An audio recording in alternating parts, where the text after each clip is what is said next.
এখন আমরা দেখব হচ্ছে আমাদের if else ওকে? যেটার জন্য আমরা এই কন্ডিশনটা শিখলাম। মিনস কম্প্যারিজন অপারেটরটা আমরা যার জন্য শিখলাম অ্যাকচুয়ালি। তো এটা দেখার পালা হচ্ছে এখন। আমি এখানে একটা কন্ডিশন নামে একটা ক্লাস ক্রিয়েট করে নিচ্ছি। যেমন dition কন্ডিশন PHP অ্যান্ড এখানে আমি PHP নিয়ে নিচ্ছি অ্যান্ড এখানে আমি সর্বপ্রথম একটা ভেরিয়েবল নিয়ে নিব। সেটা হচ্ছে এজ। এজ হচ্ছে আমার ২০ ধরেন।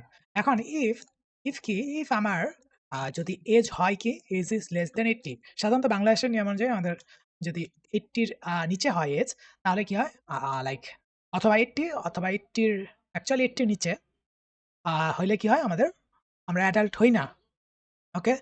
সো এটা হচ্ছে একটা নিয়ম, আমাদের বানানো একটা নিয়ম। সো এখন আমরা ওই নিয়মটাকে আমাদের প্রোগ্রামে অ্যাক্টিভেট করব অথবা ইমপ্লিমেন্ট করব অ্যাকচুয়ালি। তো আমি এইভাবে চিন্তা করি যে আমার এজ যদি লাইক গ্রেটার দ্যান হয় 18 এর চাইতে বড় হয়। আমি আমার যে এজটা এটা যদি 18 এর চাইতে বড় হয় তাহলে আমি ইকো করব। আমি প্রথমে আমি ইফ দিয়ে নিছি। ইফ এর পরে একটা ব্র্যাকেট দিছি। এই ব্র্যাকেটের ভিতরে যদি ধরেন যে এখানে আমার কি হবে? এইখানে আমার লাইক এভাবে হবে। এটা অ্যাকচুয়ালি এভাবে কাজ করে। যদি ট্রু হয়, হ্যাঁ? আমার ইফ কন্ডিশনটা কিভাবে কাজ করে এটা আমি প্রথমে দেখাইতেছি অ্যাকচুয়ালি। হ্যাঁ? সো এটা হচ্ছে ইফ আমি লিখবো কিওয়ার্ড তারপর আমি একটা ব্র্যাকেট দিব। এই ব্র্যাকেটের ভিতরে আমার কন্ডিশন হবে। এটা ট্রু হইলে এই ইফ এর যে body curly brace open, curly brace close means second bracket যেটা। তো curly brace open, curly brace close. তো এটার মাঝখানের জায়গাটা অ্যাক্টিভেট হবে। আমি এখন রান করি এটা। এই যে দেখেন ইউ আর অ্যান অ্যাডাল্ট। এখন যদি আমি এটা ফলস করে দিই তাহলে কিন্তু এটা অ্যাক্টিভেট হবে না। এই যে এখানে কোনো প্রিন্ট আসে নাই। কারণ কি? কারণ হচ্ছে এটা ফলস। যখন এখানে ফলস হয় এইখানে এটার বডি অ্যাক্টিভেট হয় না। এখন এইটাই আমরা কাজে লাগাবো। এটা কাজে লাগিয়ে আমরা কি করব? একটা কম্প্যারিজন অপারেটর এটা মাঝখানে দিয়ে দেব। কারণ হচ্ছে একটা কম্প্যারিজন অপারেটর কি রিটার্ন করে? ট্রু অথবা ফলস, তাই না? সো এখন আমি কি করছি? এজ ইস গ্রেটার দ্যান 18 যদি এজ আমার 18 এর চাইতে বড় হয় তাহলে ইউ আর অ্যান অ্যাডাল্ট। এখন আমি রান করি। এই যে দেখতেছেন? You are an adult. কারণ হচ্ছে আমার 20 এখন ধরেন যে আমার 18 হয়ে গেছে। 18 আছে।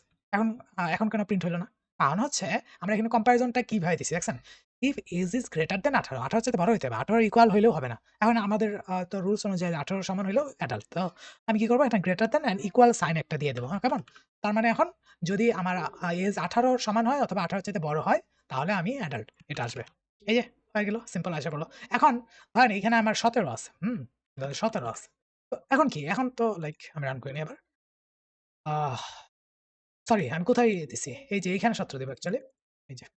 সো এই যে আমি আমার 17 দিলাম। এখন তো দেখেন এখন কোন আউটপুট আসতেছে না। কারণ কি? কারণ হচ্ছে এই যে 17, 17 তো 18 এর চাইতে বড় না, 18 সমানও না। এখন আমরা কি করতে পারি? এখন তো ইউজার কোন আউটপুট দেখতে পারতেছে না। এখন যে রান করতেছি ইউজার তো বুঝতে পারছে না ওর অ্যাপ্লিকেশন কি রান হচ্ছে নাকি হচ্ছে না। কারণ হচ্ছে আমার কোন আউটপুট নাই। এখন এটা বোঝানোর জন্য আমরা কি করতে পারি? একটা এলস ব্লক ইউজ করতে পারি। সেটা হচ্ছে এলস।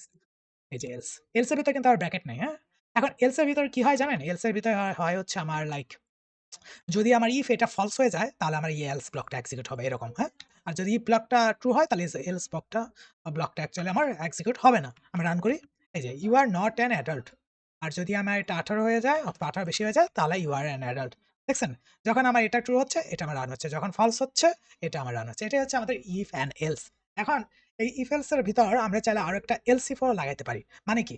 মানে হচ্ছে এটার ভিতর তো আপনি কন্ডিশন চেক করতে পারেন। এটা হচ্ছে সর্বশেষ একটা উপায়। সর্বলাস্টের একটা স্টেজ যে আ এগুলো এটা না হলে এটা হবে ম্যান্ডেটরি এটা হইতেই হবে। এখন আমরা চাইলে একটা আরেকটা কন্ডিশন দিতে পারি। যদি ধর যে else if sorry else if আমার এজ ইস গ্রেটার দ্যান অথবা ইকুয়াল টু লাইক 16 16 এর চাইতে একটু গ্রেটার দ্যান অথবা ইকুয়াল। ওকে। যদি আমার এটা 18 এর চাইতে বড় হয় তাহলে লাইক এবারে টিনেজার দিয়ে দিই। ওকে। যেহেতু সাজেস্ট করছে। এবারে টিনেজার। ওকে। তো এখন কি হচ্ছে? এখন আমরা ২ টা কন্ডিশন দিতে পারতেছি। একটা কন্ডিশন তো ১ম এ দিচ্ছি যে, ইফ এজ তোমার যদি 18 র সমান অথবা 18 র উপরে হয় তাহলে তুমি অ্যাডাল্ট। যদি না হয়, তাহলে অন্তত তোমার এজটা 16 র উপর তো আছে। যদি হয় অথবা 16 র সমান যদি হয়, তাহলে তুমি কি? You R a teenager. ওকে? আর যদি তাও না হয়, তোমার ভাগ্য এতই খারাপ যে তুমি কোনো একটা কন্ডিশনের মাঝখানে পড়ো না। তো লাস্টে যেটা by default you are not an adult. Okay? তো you are in minor দিয়ে দিই। Okay? you are child. Okay, child দিয়ে দিলাম। ওকে। তো এটা আমরা দিয়ে দিলাম। এখন আমি রান করি দেখেন তো। You are an adult কেন? কারণ আমার 18 এখন ধরেন যে আমি 18 না দিয়ে 17 দিলাম। ওকে? এই যে you are a teenager ওকে? এখন আমার এখানে কি 16 দেওয়া মিনস ইকুয়াল টু 16 তো 16 পর্যন্ত সে এটা লাইক সারভাইভ করবে। এখন 16 র নিচে যদি 15 হয়ে যায় তাহলে তুমি এক বাচ্চা। ওকে? ছোট বাচ্চা। এই যে you are a child okay? You are a child okay? You are a small child দিয়ে দিলাম। You are a small child ওকে?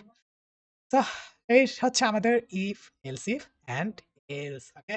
এখন আমরা এগুলো তো এইভাবে একটা কন্ডিশন দিলাম। তাছাড়া আমরা লাইক এইভাবে দেখাতে পারি যে ধরেন যে আরেকটা জিনিস দেখাই সেটা হচ্ছে যে আ উম এরকম যে কয়েকটা কন্ডিশন যে ইভেন অন অড চেক করব আমরা। ওকে? যে লাইক ১ম একটা নাম্বার দিলাম। নাম্বার হচ্ছে ২। Okay? If dollar number is modulus by 2 তাহলে হচ্ছে আমার কি? আমার even. Okay? The number uh echo echo কি? Dollar the number is even. Okay? Even actually. Okay. And else কি? এলস হচ্ছে আমার odd okay? Else the number echo number is odd. Okay. এখন আমরা জোড় আর বেজোড় বের করতেছি। যদি আমার নাম্বারটা ২ দ্বারা লাইক বিভাজ্য হয়ে লাইক লাস্টে ভাগশেষ 0 থাকে, ভাগ করার পরে আমার লাইক 0 তো হয়। তাহলেই তো আমার ওটা আমার হইলো, তাই না? জোড়। ওকে? অ্যান্ড যদি আমার বেজোড় হয় তাহলে তো আমার ভাগশেষ জোড় হবে না। মিনস 0 হবে না অ্যাকচুয়ালি। তার মানে ওইটা আমার বেজোড় হয়ে যাবে। সো আমি এখন ২ তো জোড়, তাই না? এই যে 2 ইস এ ইভেন। এখন যদি আমি লাইক ২০ দিই, ২০ ও কিন্তু আমার ইভেন। এখন যদি আমি ২১ দিই, এটা কিন্তু একটা অড নাম্বার, তাই না? এই যে আমার অড চলে আসলো। সো এগুলো হচ্ছে রিয়াল লাইফ এক্সাম্পল বলতে পারেন। ওকে? অ্যান্ড তাছাড়া আপনি যদি চান লাইক এরকম একটা এক্সাম্পল দেওয়া যায়। সেটা হচ্ছে যে আহ উম আমরা গ্রেডিং এর একটা এক্সাম্পল দিতে পারি। ধরেন যে এরকম একটা এক্সাম্পল যে মার্ক, হ্যাঁ? মার্ক হচ্ছে আমার কত? ধরেন যে 75 পাইছে। 75 পাইছে। ইফ মার্ক ইস এই যে একটা অলরেডি দিয়ে দিছে আমার যেটা চাইতেছিলাম। ফরম্যাট করেছি। এই যে আমার কি mark is greater than equal to ৯০ ৯০ এর ৯০ চাইতে বেশি অথবা ৯০ এর ইকুয়াল হলে আমার A+ হবে। এলস ইফ আমার মার্ক যদি ৮০ এর চাইতে বড় হয় অথবা ৮০ এর ইকুয়াল হয় তাহলে A পাইছি। মার্ক যদি ৭০ এর চাইতে বড় অথবা ৭০ হয় তাহলে আমরা পাই হচ্ছে B+। ওকে? দেন হচ্ছে ৬০ অ্যান্ড A অ্যান্ড যদি লাইক ৫০ মার্কের সমানও না পায় তাহলে সে ফেল। ওকে? এটা হচ্ছে আমাদের ক্যালকুলেশন। ওকে? এই যে এটা হচ্ছে এইজন্য আমরা এলসিফ টা এইভাবে ইউজ করি। কিন্তু এটার একটা সহজ ওয়ে আছে সেটা হচ্ছে আমরা সুইচ কেস ইউজ করব। আমরা এটা নেক্সটে দেখব। সমস্যা নাই। কারণ হচ্ছে এটা একটা হিজিবিজি লাগতেছে না? জিনিসটা দেখেন। একটার পরে একটা ব্লক, একটার পর একটা ইফ ব্লক। এটা কেমন না একটা অনেক মেসি একটা জিনিস, হ্যাঁ? আমরা যখন এটাতে আরো কয়েকটা ইফ কন্ডিশন লাগাই দিব, এটা তো আরো মেসি হয়ে যাবে, হ্যাঁ? তো তখন দেখবেন যে লাইক কোনটা ইজি হয়। আমি এটা লাইক কম্পেয়ার করে দেখাবো পরবর্তীতে। এই যে এখন দেখেন আমি B+ পাইছি। কেন? B+ কেন? কারণ ৭০ এর চাইতে আমার বড়। এখন যদি আমি লাইক ৯১ দিই, হ্যাঁ? অথবা ৯০ পাইতাম। ৯১ পেলে আমাকে A+ পাইছে। ওকে? আমার A+ লাগবে না, দরকার নেই। আমি ধরেন যে আমি ২০ নাম্বার পাইছি। তো আমার ফেল হয়ে গেছে। সমস্যা কি? ওকে? তো এখন আর কি দেওয়া যায়? এখন if else এর ভিতর আমাদের আরেকটা কনসেপ্ট আছে সেটা হচ্ছে আমাদের nested if else, okay? Nested if else condition. এটা কেমন? এটা লাইক এটা এরকম একটা কন্ডিশন সেটা হচ্ছে যে আ একটা ইফ এর ভিতর আরেকটা ইফ। ধরেন যে এরকম আমার একটা এক্সাম্পল মনে পড়ল ড্রাইভিং এর বিষয় নিয়ে। সেটা হচ্ছে যে ১ম এ ধরেন যে ২০ চেক করল, হ্যাঁ? তারপরে ধরেন যে লাইক আরেকটা যে ইস রেজিস্টার্ড অথবা হ্যাজ লাইসেন্স এরকম কিছু একটা has lie CNS licence equals to true, okay? True দিলাম। এখন আমরা ২ টা কন্ডিশন আছে। তো ২ টা কন্ডিশন আমরা ম্যাচ করাবো। যদি আমার if age is greater than sorry age is age is greater than কত? Age is greater than like কত হইতে হয়? ১৮ ওকে? ১৮ ওকে? সরি ১৮ যদি আমার এজ হয় গ্রেটার দ্যান ১৮ তার মানে কি? আমি একজন অ্যাডাল্ট, হ্যাঁ? Like echo uh you are eligible to drive okay. এখন এলস কি? এলস হচ্ছে uh echo you are too young okay? Young to drive okay. বড় হাতে দিতে বলতেছে ওকে। এই যে you are eligible to drive. কিন্তু আমি তো এলিজিবল হইছি ড্রাইভের জন্য ধরেন। কিন্তু আমার তো ড্রাইভিং লাইসেন্স আছে কিনা এটা তো আমি চেক করি নাই। আমি বয়স হইছে ২০ এর উপর সরি ১৮ এর উপর। এটা আমার সত্য আছে। কিন্তু আমি কি চেক করছি যে আমার যে ড্রাইভিং লাইসেন্স আছে কিনা? এটা তো আমি চেক করি নাই।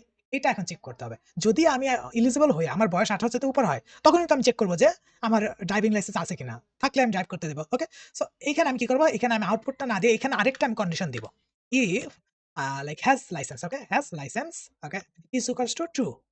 সরি যদি হ্যাজ লাইসেন্স যদি থাকে তাহলে আমি কি you are eligible to drive else আমি কি করব এলস একো দিব আমি যে you should register okay you okay you have the age but no licence please register for a driving licence okay এই যে এটা হচ্ছে আমার ওকে এখন দেখেন you are eligible for to drive okay you are eligible to drive কেন কারণ হচ্ছে আমার লাইসেন্সটা আছে এখন যদি ধরেন আমার লাইসেন্সটা নাই এই যে লাইসেন্স নেই এই যে এখন ইউ হ্যাভ দ্য এজ তার মানে কি এখন আমার ২০ বছর আমার বয়স হচ্ছে ২০ বছর এখন আমি বয়স আছে কিন্তু আমার লাইসেন্সটা নাই দেখছেন এটা বলতেছে আমার লাইসেন্সটা নেই এখন ধরেন যে আমার বয়স ১৮ই না ১৭ বছর তো এখন কি করবে এখন বলবে তো তুমি তো ড্রাইভ করার যোগ্যই না তোমার ড্রাইভিং লাইসেন্সের কথা তো পরের বিষয় এই যে বলেছে you are too young to drive সে বলেছে যে তুমি তো অনেক লাইক কম বয়স্ক একটা মানুষ তো তোমার তো এখন ড্রাইভের বয়স হয় নাই তুমি ড্রাইভের বয়স হও তারপরে এখন যখন সে ড্রাইভের বয়সে চইলা গেল যে 18 বছর হয়ে গেছে।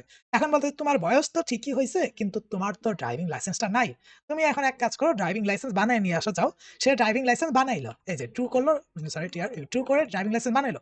তো এখন সে ড্রাইভ করতে পারবে ইজিলি। That's it. এটাকে আমরা বলে থাকি নেস্টেড ইফ এলস চালের মতো। ওকে? একটা ইফের ভিতর আরেকটা ইফ এর কন্ডিশন। এখন হইতে পারে এই ইফের ভিতর আমি আরো একটা কন্ডিশন দিলাম যে লাইক এখানে আমি আরেকটা কন্ডিশন দিয়ে দিলাম যে যদি থাকে লাইসেন্স থাকার পরও হইতে পারে তার এরকম যে উম আহ অ্যাজ লাইক কি বলে? Proper credit. মানে হয় চায়নাতে এরকম কি একটা সিস্টেম আছে যে প্রপার একটা ক্রেডিট যদি না থাকে, আপনার ড্রাইভিং লাইসেন্স থাকলেও আপনি মেবি আই গেস ড্রাইভ করতে পারবেন না, হ্যাঁ? সো হ্যাজ পজিটিভ রিভিউ এরকম কিছু একটা POSITI ভি পজিটিভ VIEWS ওকে? এরকম কিছু একটা ট্রু দিলাম। যদি এখন দেখেন, এখন চেক করেন এখন কি করলাম? এখন আমি আরেকটা ১ম এ তো একটা কন্ডিশন দিলামই। এই যে কন্ডিশন তো একটা আছে। ১ম এ একটা ইফ কন্ডিশন তারপরে হচ্ছে আমার এলস কন্ডিশন। এটার ভিতরে আমি কি করলাম? আরেকটা আমি ইফ কন্ডিশন লাগাইলাম। একটা ইফ কন্ডিশন, এই যে ইফ কন্ডিশন আরেকটা হচ্ছে আমার এলস, ওকে? সো এই ইফ এর ভিতরে আমার কি হলো এখন এটার ভিতরে আমি চেক করতেছি লাইসেন্স আছে কিনা। যদি লাইসেন্স থাকে তারপরে আমি আরেকটা চেক দিতেছি যে তোমার কি করতে হবে? তুমি কি এলিজিবল কিনা? এটা চেক করার জন্য আমার দেখতে হবে তোমার কি পজিটিভ রিভিউস আছে কিনা। তোমার যদি পজিটিভ রিভিউস থাকে তাহলে তুমি এলিজিবল, না হলে তোমার লাইক পজিটিভ তাহলে তুমি ড্রাইভ করতে পারবে না। তোমার এজ হইলেও, তোমার লাইসেন্স থাকলেও, তোমার যদি পজিটিভ রিভিউ না থাকে তুমি ড্রাইভ করতে পারবে না। That's it. এটাই হচ্ছে আমাদের নেস্টেড ইফ এলস বলে এটাকে, ওকে? তো এটা নিয়ে একটু প্র্যাকটিস করেন, ওকে? ওকে?